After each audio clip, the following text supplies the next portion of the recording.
Something strange just happened. Gold hit historic highs, silver surged, headlines screamed end of the dollar. And then they fell, gold pulled back, silver dropped harder. At the exact same time, the dollar kept weakening. That's not how this is supposed to work, because when confidence breaks, safe havens don't fall quietly. So the question isn't, why are gold and silver down? The real question is, what phase of the pattern are we in right now? Because every major monetary shift in history looks confusing right before it becomes obvious. And today, we are standing inside that confusion. Act No 1, why this move feels wrong. Let's reset expectations. Most people think monetary collapse looks dramatic, straight lines, explosions, permanent panic. But history doesn't work like that. It moves in waves. Gold doesn't go up in a straight line. Neither does silver, neither does trust. In every reserve currency transition, precious metals surge, early pullback, violently confuse the public, then reprice permanently. That pullback is not failure, it's the stress test.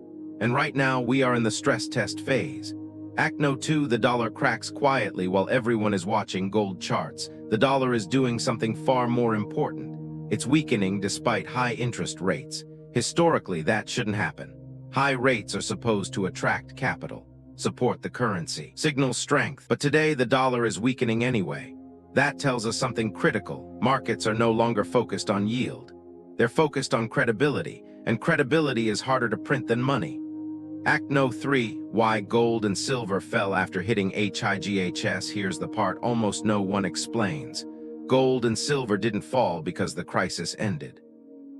They fell because leverage got flushed, speculation exited, weak hands sold, strong hands waited. This happens every time. In the 1970s, gold surged, collapsed 45%, then went up 8x. In the early 2000s, gold broke out, pulled back for years, then tripled. Silver is even more violent. It always overshoots, then terrifies people on the way down. That fear is part of the mechanism. Act No 4, what central banks are actually doing. 16/00/2000. While retail investors panic, central banks behave differently. They don't chase candles. They don't react to pullbacks. They accumulate during boredom and confusion. That's why quietly, gold reserves are rising, dollar exposure is shrinking, long-term trust is shifting. They aren't betting on collapse tomorrow. They're preparing for a system that works differently later. That distinction matters. Act No 5, the historical timeline. Here's the pattern every reserve currency follows. Debt expands faster than productivity, trust erodes slowly, currency weakens inconsistently, safe havens surge.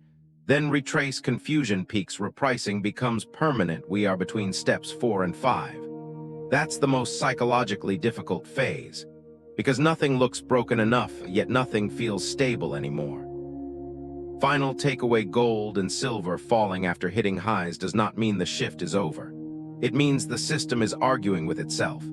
And history tells us those arguments never end with a return to the old normal. They end with a quiet acceptance of a new one. Here on the American pattern, we don't predict collapse. We track behavior, because systems don't fail suddenly. They drift, they deny, they rationalize, and then they change. If you want to understand where we are in the cycle before it becomes obvious, subscribe. Because history isn't repeating, it's loading.